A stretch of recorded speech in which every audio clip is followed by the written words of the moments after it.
terlalu memanjangkan dan melenggok-lenggokkan suara azan. Saksikanlah kajian Islam ilmiah di Roja TV dan Radio Roja.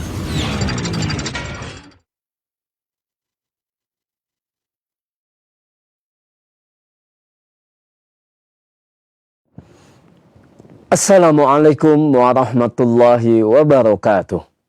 Alhamdulillah wassalatu wassalamu ala rasulillah wa ala alihi wa sahbihi wa mawala. Saudaraku seiman dan seakidah, sahabat Roja dimanapun Anda berada, masih bersama dengan kami di saluran tilawah Al-Quran dan kajian Islam. Dan di kesempatan pagi hari ini, di hari Senin, kembali kami sambungkan Anda dengan sebuah kajian ilmiah yang kami pancarluaskan langsung dari kota Kudus bersama Ustadz Dr. Musyafa Ad-Darini Hafizahullah Ta'ala. Dan kita akan kembali membahas Sahih Fikih Sunnah dengan tema pembahasan di pagi hari ini, apa yang boleh dilakukan kepada jenazah. Saudaraku seiman dan seakidah, Anda dapat menyimak kajian ini dan juga berpartisipasi dalam sesi tanya jawab. Anda dapat mengirimkan pertanyaan melalui line telepon dan juga pesan WhatsApp di nomor yang sama di 0218236543. Namun kita akan simak terlebih dahulu nasihat dari Al-Ustadz Dr. Musyafa Ad-Darini Hafizahullah Ta'ala. Kepada Al-Ustadz, falyatafaddal maskuro. Bismillahirrahmanirrahim. Assalamualaikum warahmatullahi wabarakatuh. Alhamdulillahi rabbil alamin. Wassalatu wassalamu ala ashrafil anbiya'i wa sayyidil mursalin. Nabiyyina Muhammadin wa ala alihi wa sahbihi wa man tabi'ahum bi ihsanin ila yaumiddin. Allahumma inna nas'aluka bi asma'ikal husna wa sifatikal ula an tu'allimana ma yanfa'una wa an tanfa'ana bima 'allamtana wa an tazidana 'ilman wa 'amala wa an taj'ala hadzal 'amal khalisan liwajhikal karim wa an tusahhila lana umurana wa talabana fil 'ilmi wa an tusliha lana qulubana wa syu'unana kullaha wa alla takilana ila anfusina tarfata ain. Amin amin ya rabbal alamin. Innaka waliyyu dzalika wal qadiru alaih. Para jemaah sekalian, kaum muslimin dan kaum muslimat, khususnya para pemirsa Roja TV dan para pendengar Radio Roja, rahimana wa rahimakumullah. Alhamdulillah, kita terus panjatkan puja dan puji syukur kita kehadirat Allah Subhanahu wa taala yang terus memberikan karunia-karunia-Nya kepada kita. Mudah-mudahan Allah Subhanahu wa taala terus menjaga kita di atas kebaikan, kita istiqamah di atas iman, di atas Islam, di atas sunnah, sampai ajal menjemput kita semuanya. Amin amin ya rabbal alamin. Tidak lupa salawat dan salam, keberkahan dan kenikmatan semoga selalu terlimpahkan dan tercurahkan kepada Nabi yang sangat kita cintai dan sangat kita junjung tinggi, Nabi Agung Muhammad sallallahu alaihi wasallam. Begitu pula kepada seluruh keluarga beliau, seluruh sahabat beliau, dan seluruh kaum muslimin yang mengikuti beliau dan para sahabatnya dengan baik hingga hari akhir nanti. Para jamaah sekalian, rahimana rahimakumullah, pada kesempatan kali ini kita akan membahas beberapa masalah yang berkaitan dengan jenazah yang dilakukan oleh orang yang masih hidup. Masalah yang pertama adalah apa yang boleh dilakukan oleh seseorang kepada jenazah. Yang pertama adalah kashfu wajhihi wa taqbiluh. Membuka wajahnya dan mengecupnya. Begitu pula menciumnya. Hal ini berdasarkan hadis dari Ibunda Aisyah radhiyallahu anha. Beliau mengatakan bahwa Nabi sallallahu alaihi wasallam suatu hari dakhala ala Uthman ibn Mad'un wa huwa mayyit. Rasulullah sallallahu alaihi wasallam di suatu hari masuk ke jenazahnya Uthman ibn Mad'un ketika baru meninggal. Fakashafa an wajhi. Maka beliau membuka wajahnya. Ini dibolehkan ya. Beliau membuka wajahnya. Thumma akabba alaihi faqabbalah. Kemudian beliau mendekat dan mengecupnya. Wabaka. Dan beliau menangis. Hatta ra'aitu ad-dumu'a tasilu ala wajnatayhi. Sampai aku melihat air mata beliau keluar atau mengalir di kedua pipi beliau. Ya, ini apa yang dilakukan oleh beliau terhadap jenazahnya Uthman ibn Mad'un. Ada yang mengatakan Uthman ibn Mad'un ini adalah sahabat beliau yang dikuburkan pertama kali di pemakaman Baqi. Sahabat yang pertama kali dimakamkan di kuburan Baqi' adalah sahabat Uthman ibn Mad'un. Beliau di sini disebutkan ya ketika berada di hadapan jenazahnya sahabat Uthman ibn Mad'un, beliau membuka wajahnya. Ya, jadi takbil itu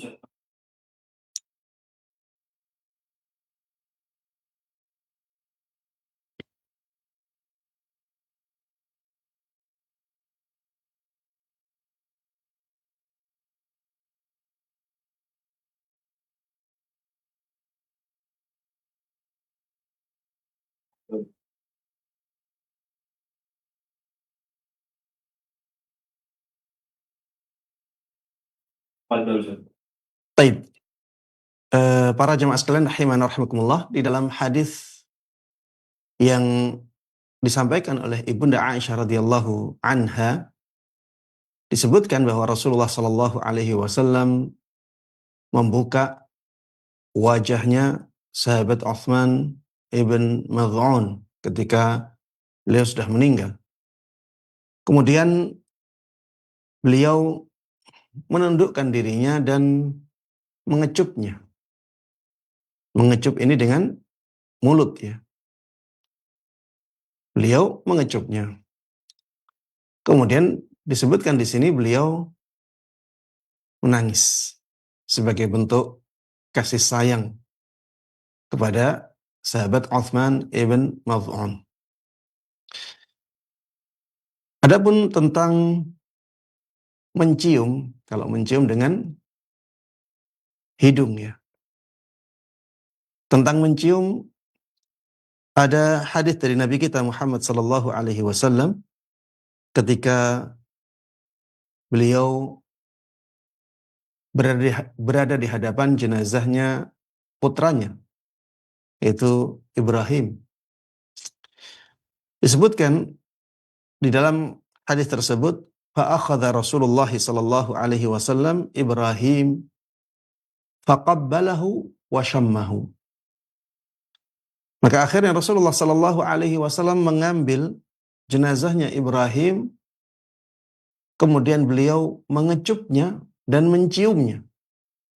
Mengecupnya dan menciumnya. Baik. Tentang mengecup juga datang riwayat dari sahabat Ibn Abbas radhiyallahu anhuma. Dalam riwayat tersebut disebutkan anna Abu Bakrin qabbala an-nabiyya sallallahu alaihi wasallam ba'da mautih. Bahwa sahabat Abu Bakar radhiyallahu anhu mengecup Nabi sallallahu alaihi wasallam setelah beliau wafat, ya. Jadi Rasulullah sallallahu alaihi wasallam wafat, sahabat Abu Bakar mendatangi jenazah Rasulullah sallallahu alaihi wasallam dan mengecupnya. Kemudian yang berikutnya yang dibolehkan adalah menangis, ya. Menangis, dan yang dimaksud dengan menangis di sini adalah menangis yang wajar. Bukan menangis yang sampai menjadikan seseorang itu meratap-ratap, ya, meratapi kematian mayit. Bukan menangis yang berlebih-lebihan yang menjadikan seseorang menjerit-jerit, ya. Meratapi mayit bisa dimasukkan ke dalam dosa besar. Kalau meratapi mayit ini dosa besar. Tapi kalau sekedar nangis, ya, sedih sampai menangis sebagai bentuk rahmat kasih sayang kepada jenazah, maka ini dibolehkan. Tadi disebutkan ketika Rasulullah Sallallahu Alaihi Wasallam itu melihat jenazahnya sahabat Uthman ibn Mad'un, beliau membuka wajahnya, kemudian mengecupnya, dan setelah itu beliau menangis, ya. Kemudian di hadis tentang kematian putra beliau yang bernama Ibrahim juga disebutkan. Ini hadis dari sahabat Anas ibn Malik radhiyallahu anhu tentang kisah kematian Ibrahim putra Nabi sallallahu alaihi wasallam. Sahabat Anas mengatakan, fa akhadha Rasulullah sallallahu alaihi wasallam Ibrahim faqabbalahu wa shammahu thumma dakhalna alaihi ba'da dhalik wa Ibrahim yajudu bi nafsihi faja'alat aina Rasulullah sallallahu alaihi wasallam tadrifan. Intinya di sini ketika Rasulullah sallallahu alaihi wasallam melihat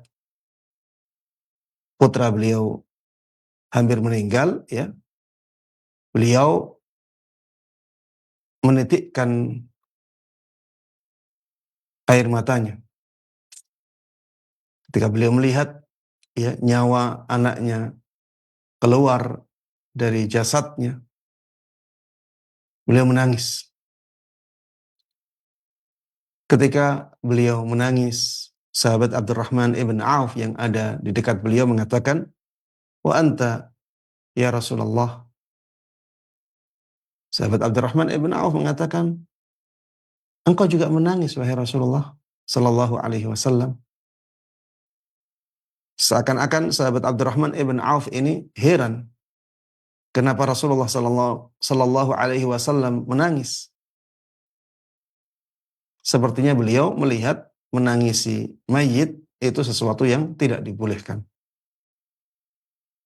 Makanya beliau bertanya, engkau juga menangis wahai Rasulullah sallallahu alaihi wasallam ketika seseorang meninggal? Maka Rasulullah sallallahu alaihi wasallam menjawab, Ibn Auf, innaha rahmah. Wahai Abdurrahman ibn Auf, sungguh itu adalah kasih sayang. Thumma atba'aha bi ukhra.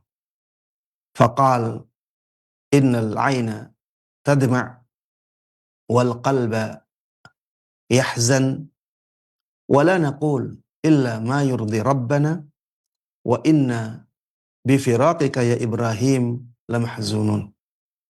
Ya. Kemudian tangisan Rasulullah sallallahu alaihi wasallam terus berlanjut dan beliau mengatakan, sungguh mata ini menangis dan hati ini bersedih. Tapi kami tidaklah mengatakan sesuatu kecuali yang menjadikan Rabb kami ridha. Dan sungguh ya Ibrahim, sungguh wahai Ibrahim, kami benar-benar sedih dengan kepergianmu. Ini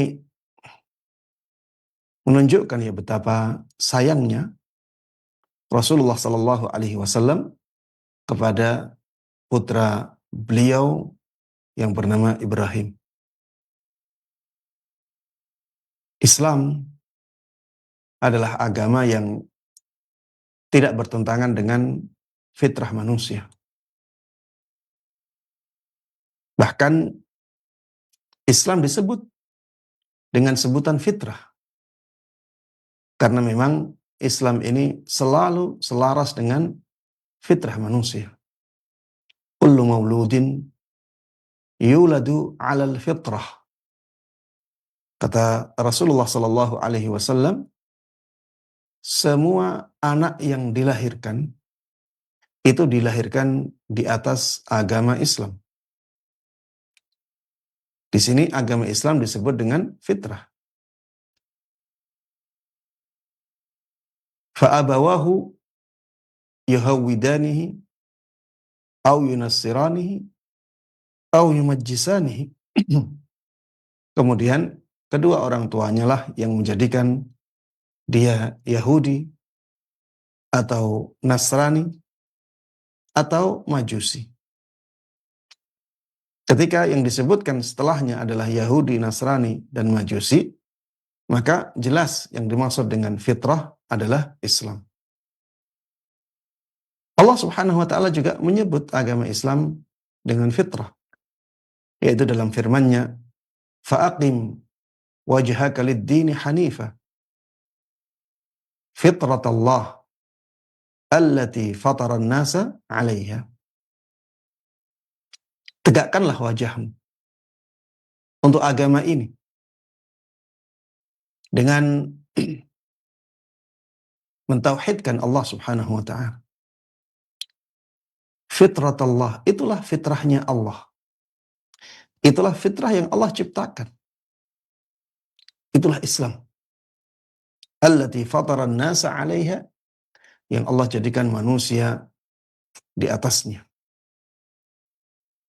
Intinya para jamaah sekalian rahimana wa rahimakumullah, ketika Islam sesuai dengan fitrah, dan fitrah manusia itu menyayangi anak dan bisa sampai menangis, atau menyayangi orang yang tercinta ketika meninggal dan bisa sampai menangis, maka menangisi orang yang meninggal itu tidak dilarang di dalam Islam. Tidak dilarang di dalam Islam.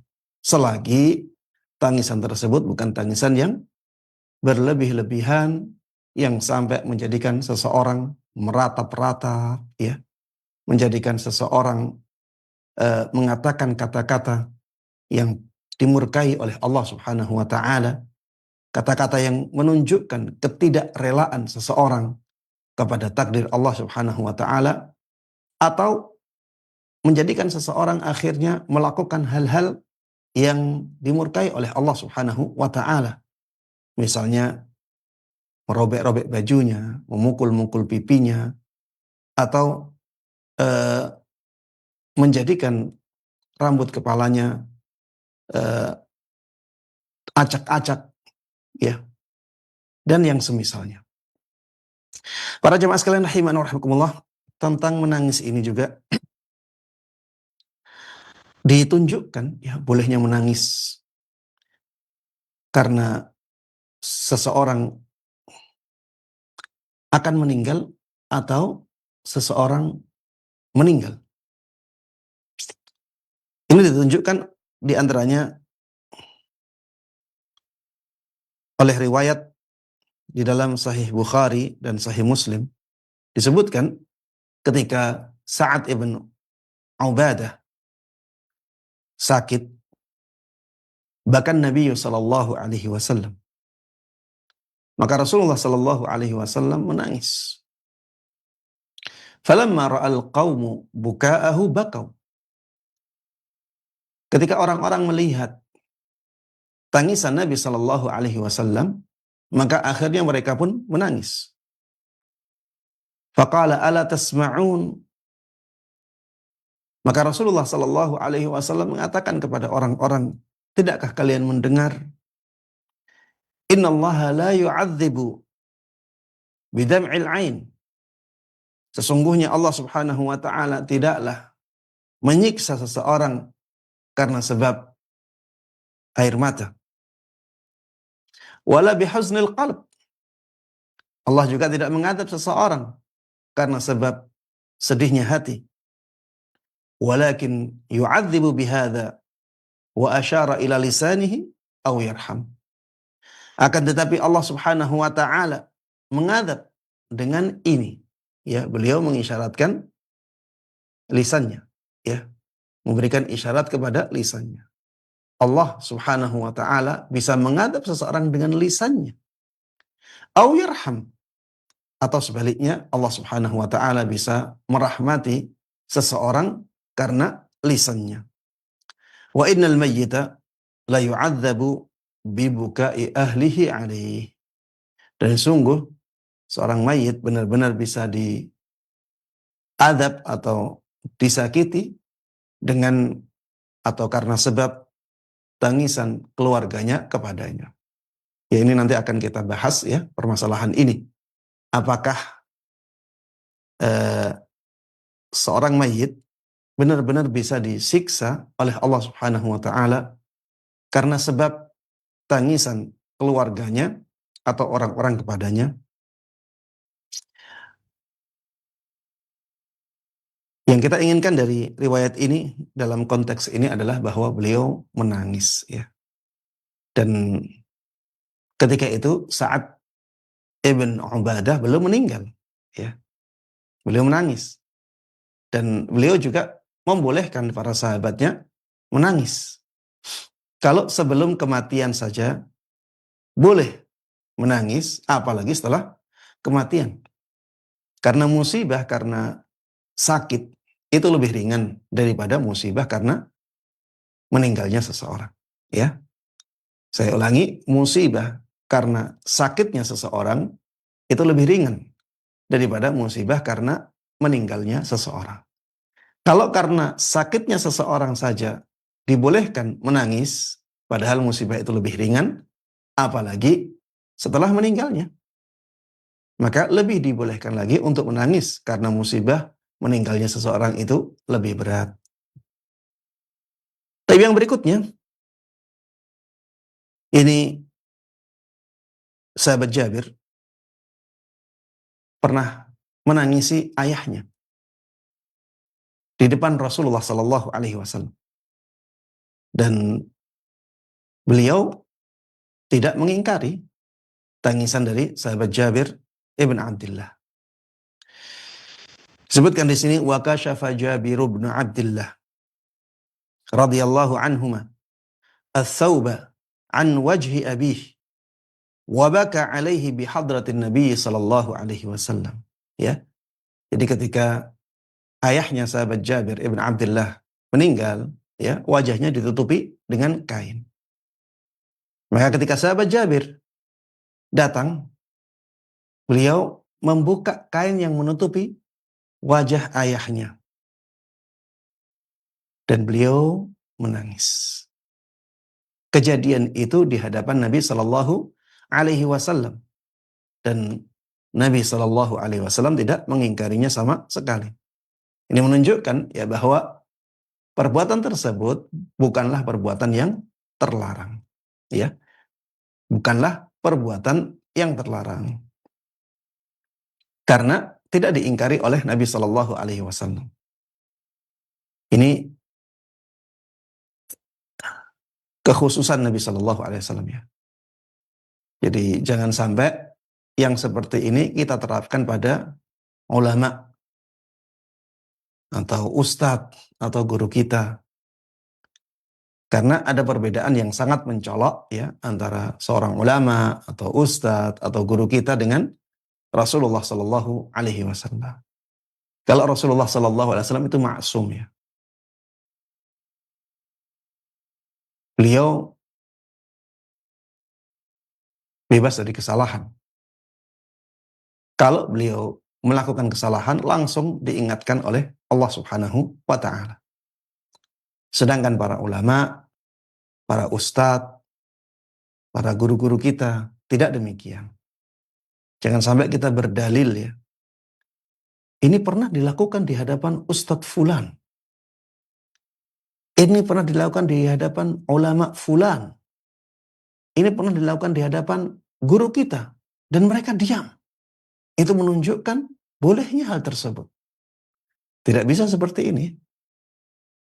Karena para ulama, para ustadz, para guru kita bukanlah manusia yang maksum. Ya. Dan apa yang mereka lakukan tidak bisa kita jadikan sebagai dalil. Tidak bisa kita jadikan sebagai dalil. Berbeda dengan Rasulullah Sallallahu Alaihi Wasallam. Yang diucapkan oleh beliau, yang dilakukan oleh beliau, yang dibiarkan atau didiamkan oleh beliau dalam keadaan beliau tahu, itu semuanya menjadi dibolehkan. Ya, minimal dibolehkan. Tapi para jemaah sekalian rahimana wa rahimakumullah. Disebutkan di sini ada dua faedah. Ada dua pelajaran yang penting untuk kita singgung. Yang pertama, mujarradul buka 'alal mayyit la haraja fihi. Kalau hanya menangis saja, hanya menangisi mayit, maka ini tidak ada masalah sama sekali.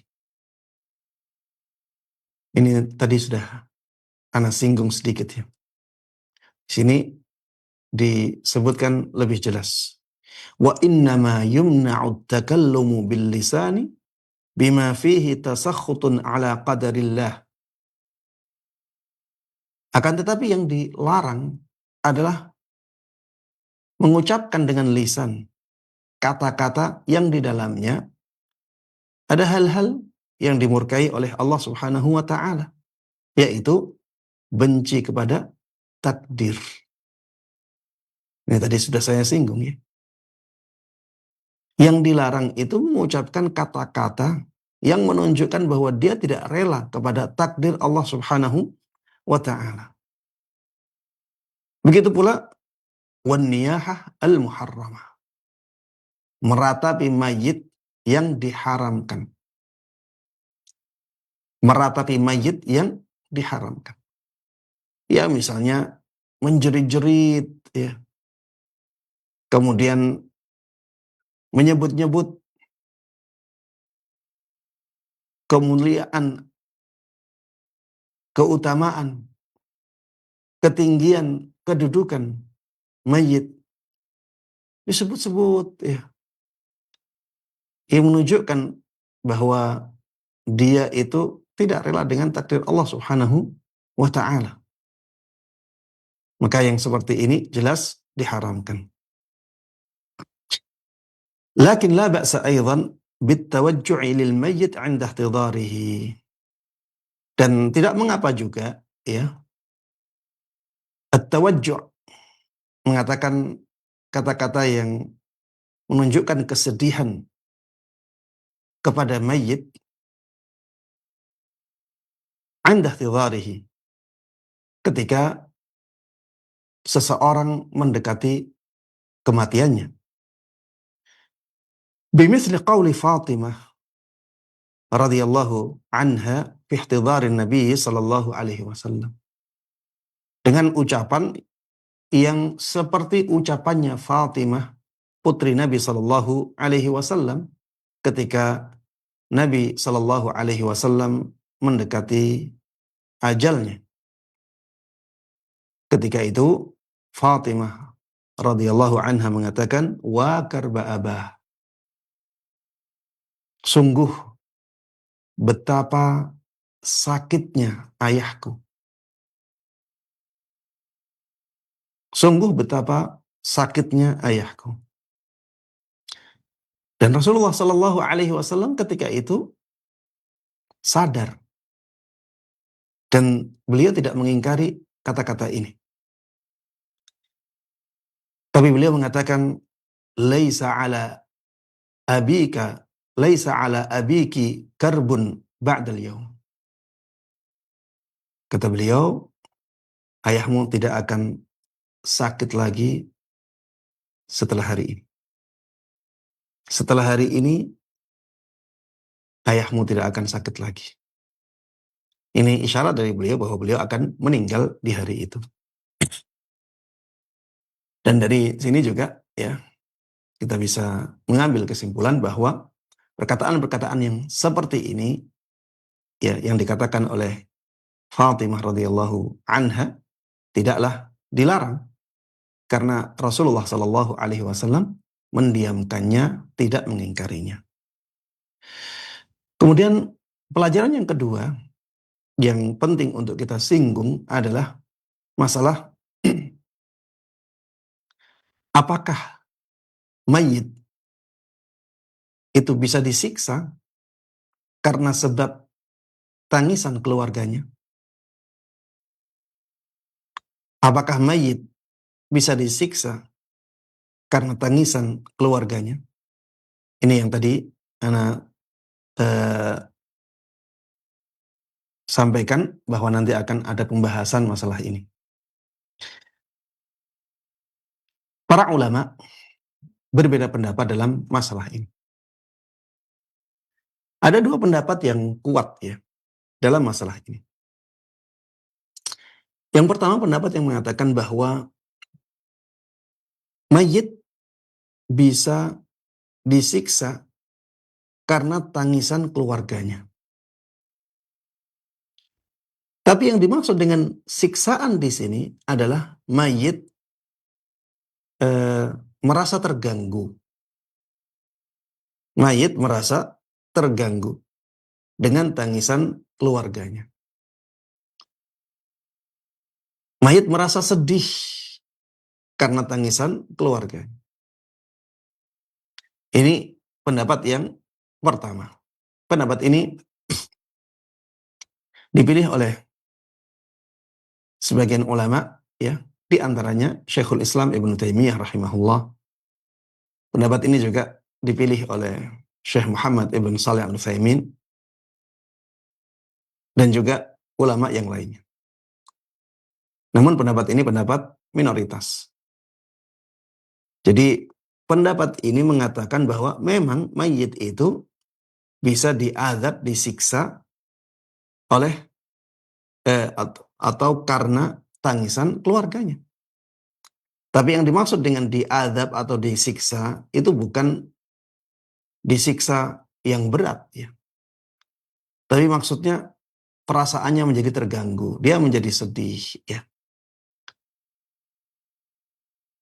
Karena melihat atau mendengar keadaan keluarga yang seperti itu. Ini pendapat yang pertama. Jadi yang diubah adalah atau yang diperjelas adalah makna azabnya. Apa yang dimaksud dengan azab di situ? Mereka mengatakan yang dimaksud dengan azab di situ adalah bahwa mayit itu yata'allam. Mayit itu merasa sedih ya. Mayit itu terganggu perasaannya karena tangisan-tangisan dari keluarga. Pendapat yang kedua, dan ini pendapatnya mayoritas ulama, sebagaimana disebutkan oleh Imam Nawawi rahimahullah, dan beliau menguatkan pendapat ini. Yang dimaksud dengan azab adalah azab beneran. Jadi mayit bisa diazab, disiksa karena tangisan keluarganya. Tapi para ulama ini, yaitu mayoritas ulama, mengatakan bahwa hadis ini tidak mutlak pada semua keadaan. Mereka mengkhususkan hadis ini pada keadaan khusus, pada keadaan tertentu. Apa keadaannya? Keadaannya adalah ketika mayit memberikan wasiat kepada keluarganya untuk menangisinya setelah meninggal. Dan akhirnya keluarganya melakukannya.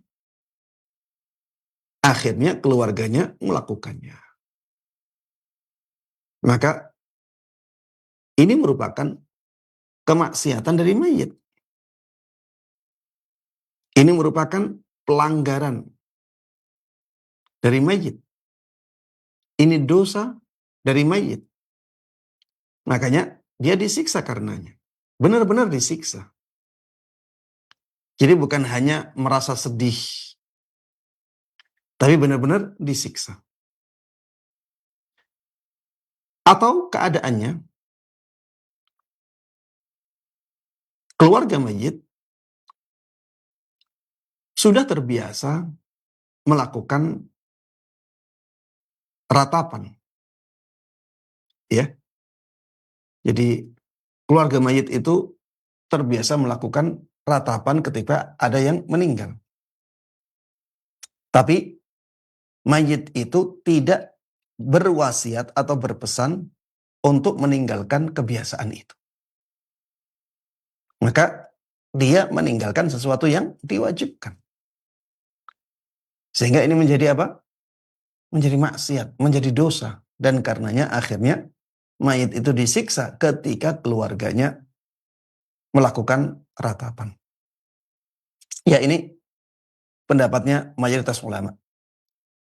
Dan pendapat ini ana lihat lebih kuat ya daripada pendapat yang pertama, wallahu taala alam. Tapi dua-duanya termasuk pendapat yang kuat.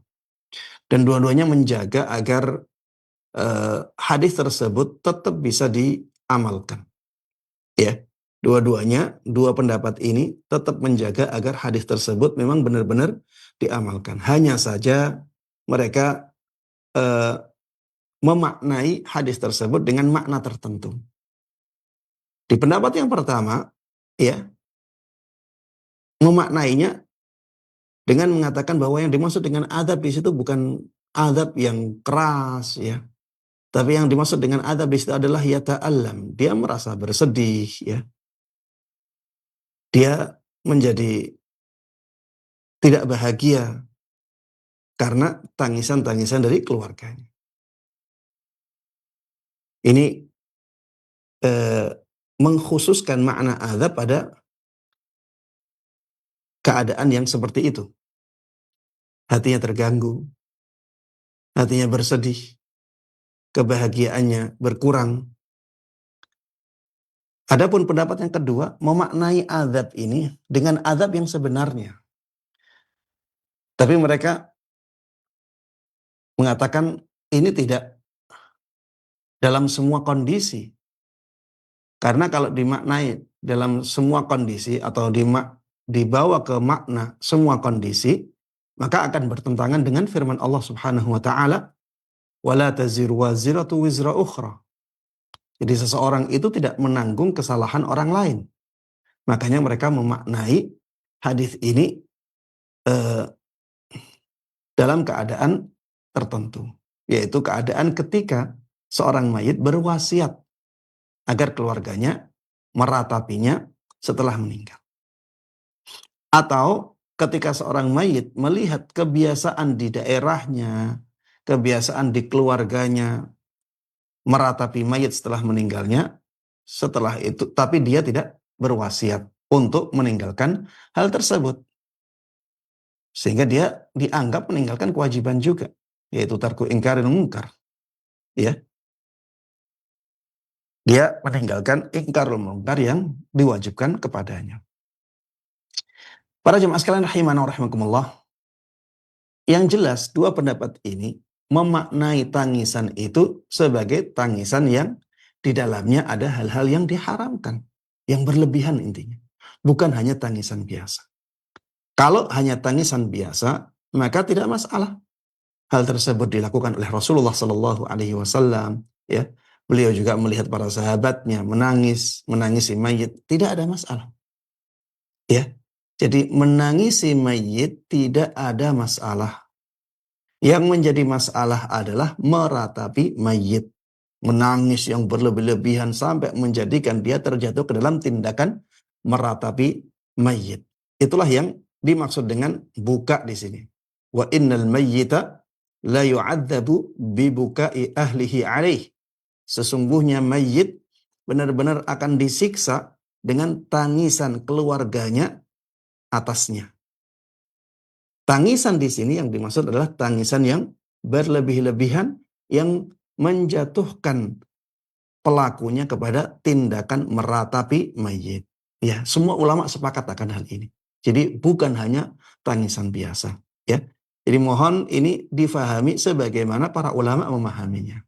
Jangan sampai nanti ada orang yang mengatakan, kita nggak boleh menangis.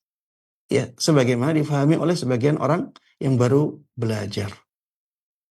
Ya, kita harus memahami hadis itu sebagaimana difahami oleh para ulama ketika mereka menjelaskan hadis ini. Karena kalau tidak demikian, ya akhirnya kita akan menjadikan dalil-dalil itu bertentangan. Ya.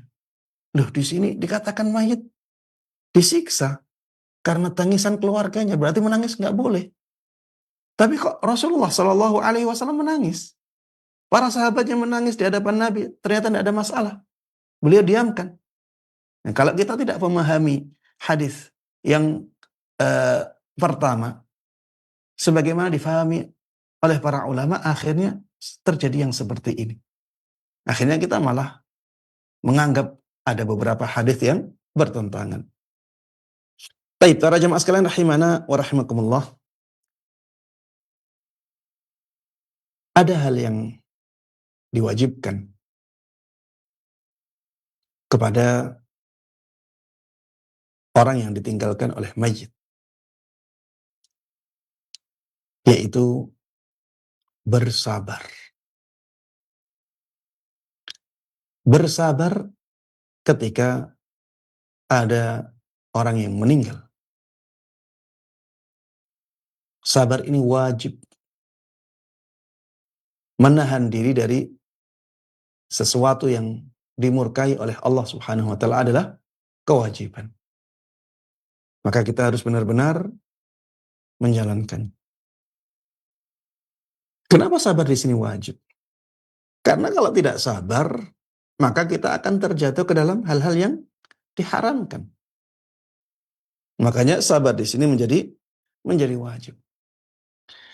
Dan sabar di sini para jemaah sekalian rahimana rahimakumullah, itulah yang menjadikan musibah menjadi kebaikan. Sabar inilah yang mengubah musibah menjadi kenikmatan. Sabar ini sangat penting ketika kita ditimpa oleh musibah. Kalau kita tidak sabar ketika ada musibah, maka kita seperti orang yang sudah jatuh tapi tertimpa tangga. Kita menjadi orang yang jatuh ditambah lagi ditimpa oleh tangga. Maka jangan sampai kita demikian, ya. Kita harus cerdas sebagai seorang mukmin. Jadikan hal-hal yang tidak kita sukai sebagai sesuatu yang sangat besar manfaatnya untuk kita. Di antaranya kematian.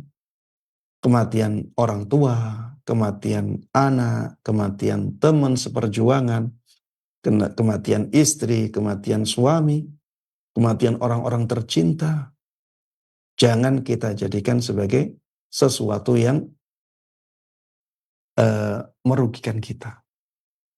Jadikanlah hal tersebut sebagai sesuatu yang mendatangkan manfaat yang besar untuk kita, yaitu dengan cara apa? Bersabar. Bersabar adalah menahan diri dari hal-hal yang dimurkai, dari hal-hal yang diharamkan oleh Allah Subhanahu wa taala. Baik para jemaah sekalian rahimana rahimakumullah, dengan bersabar maka kita akan mendapatkan banyak manfaat dari musibah yang menimpa kita. Dalilnya adalah firman Allah Subhanahu wa taala di surat Al-Baqarah ayat 155 sampai 157. Allah Subhanahu wa taala berfirman, وَلَنَبْلُوَنَّكُمْ بِشَيْءٍ مِّنَ الْخَوْفِ وَالْجُوعِ وَنَقْصٍ مِّنَ الْأَمْوَالِ wal anfusi was thamarat wa basyiris sabirin. Dan kami benar-benar akan memberikan ujian kepada kalian dengan sedikit ketakutan, kelaparan, kurangnya harta, dan kurangnya jiwa, yaitu kematian. Serta kurangnya buah-buahan atau hasil panen, hasil tumbuhan. Ini di sini Allah Subhanahu wa taala menyebutkan beberapa musibah yang banyak menimpa manusia. Jadi rasa takut, ini musibah, ya. Misalnya negaranya tidak aman, sehingga rasa takut selalu menyelimuti warga di negara tersebut. Atau misalnya di daerahnya terjadi banyak pencurian, terjadi banyak pembegalan, penjambretan, terjadi banyak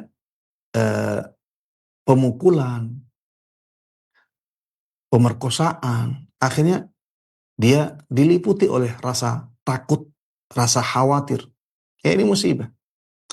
Di sini juga disebutkan kelaparan. Ya, ada daerah-daerah yang untuk mendapatkan makanan pokok saja sulit. Sampai akhirnya banyak warga di daerah tersebut menjadi kelaparan. Ada juga di sini disebutkan kurangnya harta. Ya, jadi miskin, jadi fakir, ya. Yang asalnya hartanya banyak tiba-tiba dibakar oleh massa, tiba-tiba dijarah, atau tokonya kebakaran sehingga ludes semua hartanya. Ya, ada musibah yang seperti ini. Ada juga yang dicopet, ya. Ada juga bisnisnya rugi dan seterusnya. Ini musibah. Ada juga di sini musibah yang disebutkan adalah kurangnya hasil pohon atau hasil tanaman. Ya, misalnya sudah berusaha sebaik mungkin agar sawahnya itu bisa menghasilkan hasil yang banyak. Qadarullah wa masya'a fa'al, mau panen malah terserang hama. Mau panen malah ada tikus yang merusak ya hasil tanamannya. Mau panen malah kebanjiran dan seterusnya. Ini musibah besar. Dan ada musibah-musibah yang lainnya yang tidak disebutkan dalam ayat ini. Intinya semua musibah itu akan dialami oleh bahwa semua manusia akan mengalami musibah. Dan Allah katakan wabasyiris sabirin. Berikanlah kabar gembira kepada orang-orang yang bersabar. Berikanlah kabar gembira kepada orang-orang yang bersabar. Ini menunjukkan ya bahwa dengan bersabar musibah-musibah itu akan menjadi sesuatu yang sangat bermanfaat bagi manusia. Sehingga harusnya manusia itu bergembira dengan musibahnya. Wabasyiris sabirin. Berikanlah kabar gembira kepada orang-orang yang sabar dalam menghadapi musibah-musibah tersebut. Siapakah orang yang bersabar itu? Disebutkan oleh Allah Subhanahu wa taala di sini, alladzina idza asabathum musibah qalu inna lillahi wa inna ilaihi raji'un. Orang-orang yang bersabar dalam menghadapi musibahnya adalah orang-orang yang ketika musibah mendatangi mereka, mereka mengatakan istirja', ya, kalimat istirja', inna lillahi wa inna ilaihi raji'un. Sungguh kami hanyalah milik Allah dan sungguh hanya kepadanya kami akan kembali. Ya.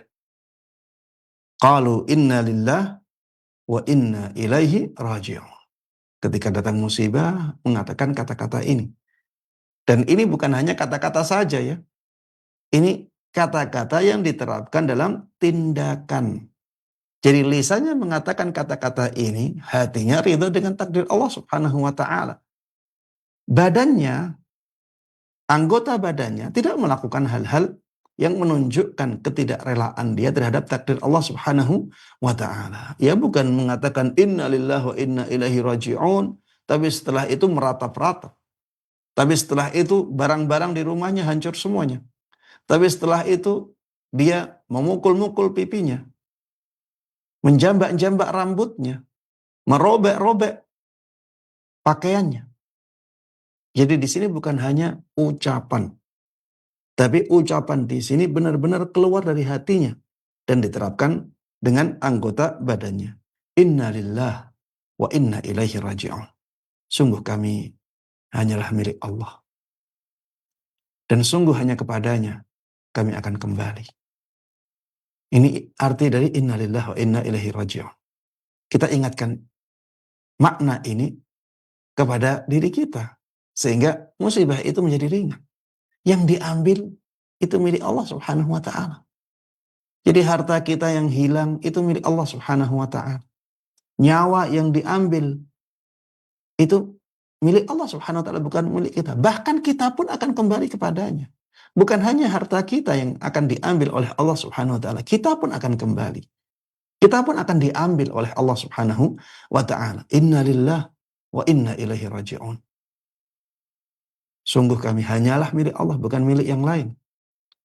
Dan sungguh hanya kepadanya kita akan kembali.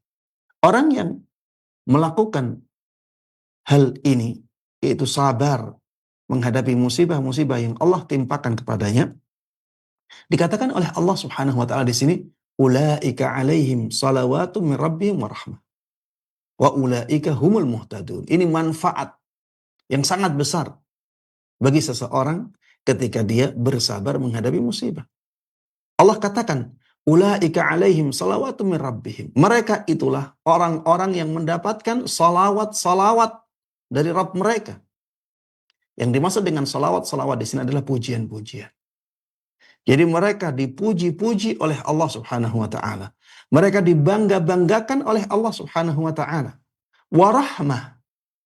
Dan mereka mendapatkan rahmat. Ya, jadi alaihim rahmah itu menunjukkan mereka dinaungi rahmat Allah Subhanahu wa ta'ala.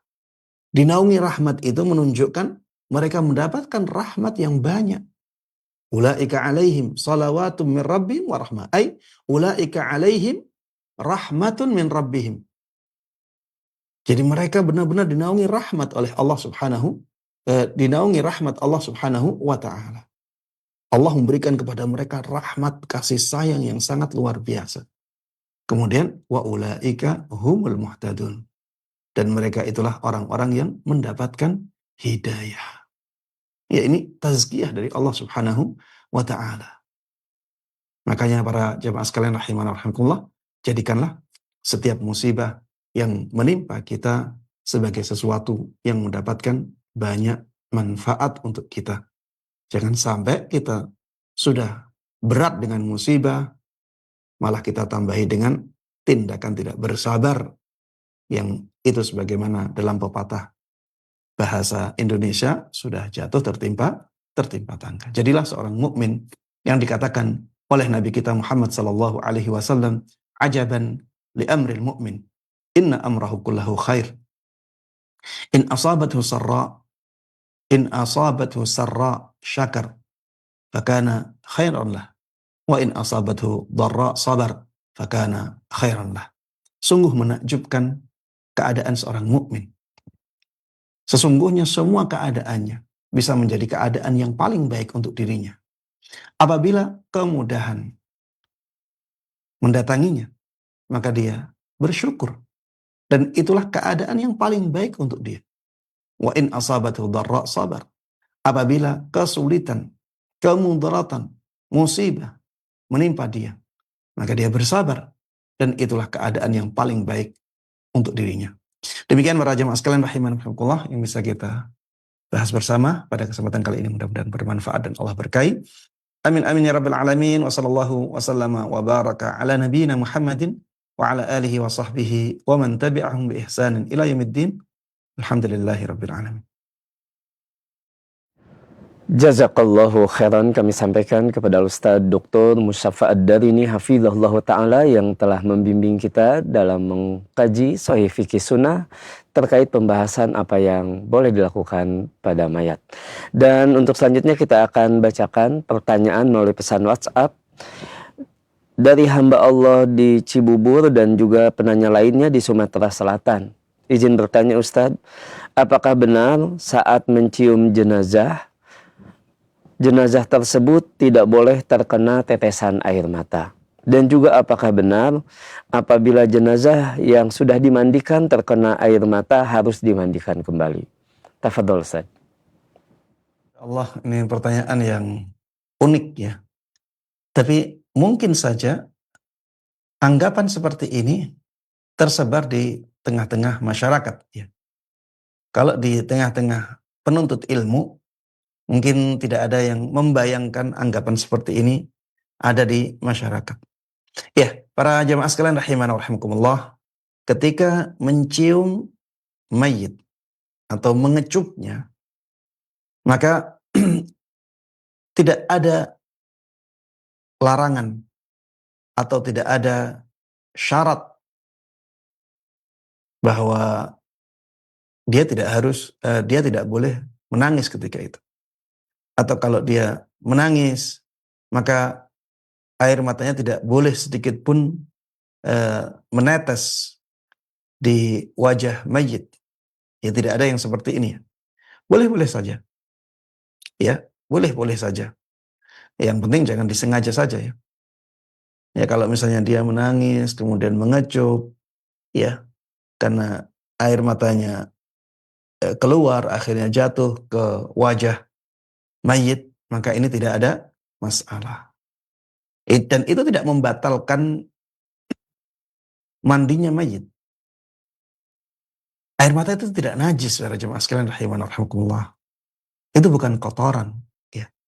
Air mata itu tidak najis. Air mata itu bukan kotoran. Sehingga tidak dianggap ya mayit yang terkena air mata menjadi najis. Harus dicuci. Harus dimandikan lagi. Ya, tidak demikian. Sehingga jawaban ringkasnya, boleh seseorang mencium mayit dalam keadaan menangis dan akhirnya air matanya ada yang menetes di wajah mayit. Kemudian ketika ada air mata yang menetes di wajah mayit, maka tidak ada keharusan untuk mengulangi mandi untuk mayit. Dan juga tidak ada keharusan untuk mencucinya, ya. Wallahu ta'ala a'lam. Jazakallahu khairan Ustaz atas penjelasannya, dan untuk berikutnya kita angkat pertanyaan oleh line telepon, kami persilahkan. Baik, mohon maaf tampaknya terputus. Silahkan Anda dapat memutar kembali nomor interaktif di 021 823 6543. Baik, sudah tersambung kembali, silahkan. Assalamualaikum warahmatullahi wabarakatuh. Waalaikumsalam warahmatullahi wabarakatuh. Dengan siapa di mana? Dengan Ruki di Tangerang. Baik, silahkan. Assalamualaikum Pak Ustaz. Waalaikumsalam. Yang ingin saya tanyakan, pernah ada teman gitu Ustaz ya. Kebetulan yang kita ketahui dulu itu agamanya Konghucu, Ustaz. Dia hidup sendirian. Kemudian beberapa warga itu sebelum dia meninggal ini, orang ini katanya masuk Islam gitu, Pak Ustaz. Nah, kemudian dari pihak keluarganya nggak setuju kalau dimakamkan secara Islam itu Pak Ustaz, karena semua keluarganya nggak ada yang Islam itu Pak Ustaz. Nah, apakah nanti mayit ini akan mendapatkan mendapatkan adat dari prosesi pemakaman yang tidak Islam itu Pak Ustaz? Atau setahu warga itu sebetulnya dia sudah masuk Islam Pak Ustaz. Itu aja Pak Ustaz. Atas jawabannya saya ucapkan jazakumullah khairan. Assalamualaikum warahmatullahi wabarakatuh. Waalaikumsalam warahmatullahi wabarakatuh. Tafadhol Ustaz. Rahimahullah, pertanyaan bagus ya. Jadi ada seorang yang keluarganya itu non-muslim ya. Dan di dalam pertanyaan keluarganya Konghucu. Tapi warga mengetahui bahwa orang ini sebelum meninggal masuk Islam. Dan keterangan ini tidak diterima oleh keluarganya. Sehingga keluarganya tidak mau mengurus jenazahnya dengan cara Islam. Ya, keluarganya ingin jenazah tersebut tetap diurus dengan cara agama mereka. Apakah jenazah ini berdosa karena keadaan itu? Jawabannya tidak. Jadi memandikan, mengkafani, menyolati, menguburkan, ini bukan kewajiban mayit. Ya, harus digarisbawahi ini. Ini bukan kewajiban mayit. Itu adalah fardu kifayah yang dibebankan kepada siapa? Kepada kaum muslimin yang masih hidup, ya, yang mengetahui keadaan ini. Sehingga di sini sebenarnya yang berdosa adalah kaum muslimin yang ada di daerah itu, yang tahu bahwa dirinya sudah masuk Islam. Kalau mereka membiarkan ini, dan sebenarnya mereka bisa mengurus jenazahnya dengan cara Islam, maka mereka yang berdosa. Mayitnya tidak berdosa. Karena itu memang bukan kewajiban mayit lagi. Itu kewajiban orang-orang yang masih hidup. Kewajiban kaum muslimin yang masih hidup yang mengetahui keadaan itu. Dosa mereka menjadi gugur ketika mereka sudah berusaha untuk mengurus jenazah itu dengan cara Islam, ternyata keluarganya melarangnya, menghalangi mereka. Sedangkan keluarga itu memang biasanya lebih berhak daripada masyarakat atau tetangga-tetangga yang ada di sekitarnya. Apalagi keadaannya keluarganya tidak menerima kabar bahwa orang tersebut telah masuk Islam sebelum meninggal. Ya, kalau keadaannya seperti itu, masyarakat dilarang oleh keluarganya untuk mengurus jenazahnya, padahal mereka sudah berusaha dan akhirnya mereka tidak bisa mengurus jenazah muslim tersebut, maka insya Allah ya dosa tersebut menjadi hilang ya. Mereka dimaafkan oleh Allah Subhanahu wa taala karena memang mereka tidak mampu melakukan kewajibannya. Fattaqullaha mastata'tum. Bertakwalah kalian kepada Allah Subhanahu wa taala sesuai dengan kemampuan. La wajiba ma'al ajiz. Tidak ada kewajiban ketika seseorang tidak mampu melakukannya. Demikian para jemaah sekalian rahimanallah, akhir dari perjumpaan kita pada kesempatan kali ini. Mudah-mudahan yang kita bahas bersama bermanfaat untuk kita semuanya. Mudah-mudahan Allah berkahi ilmu kita. Mudah-mudahan Allah Subhanahu wa taala memberikan taufiknya kepada kita semuanya untuk bisa melakukan dan menyebarkan semua ilmu yang sampai kepada kita dengan baik dan mudah. Amin amin ya rabbal alamin. Wa sallallahu wasallam wa baraka ala nabiyyina Muhammadin wa ala alihi wa sahbihi wa man tabi'ahum bi ihsanin ila yaumiddin. Wa subhanakallahumma wa bihamdik asyhadu an la ilaha illa anta astaghfiruka wa atubu ilaik. Assalamualaikum warahmatullahi wabarakatuh. Waalaikumsalam warahmatullahi wabarakatuh. Kami ucapkan jazakallahu khairan kepada Ustaz Dr. Mustafa Ad-Darini hafizahullahu ta'ala yang telah membimbing kita di kajian pagi langsung dari kota Kudus. Dan kami ucapkan pula jazakumullahu khairan untuk sahabat Roja dimanapun Anda berada. Semoga ilmu yang kita pelajari di kesempatan pagi hari ini menjadi ilmu yang bermanfaat. Khususnya bagaimana kita memperlakukan jenazah. Dan kami mohon maaf atas segala kekurangan. Teriring doa semoga kita dipertemukan kembali di lain kesempatan. Wassalamualaikum warahmatullahi wabarakatuh.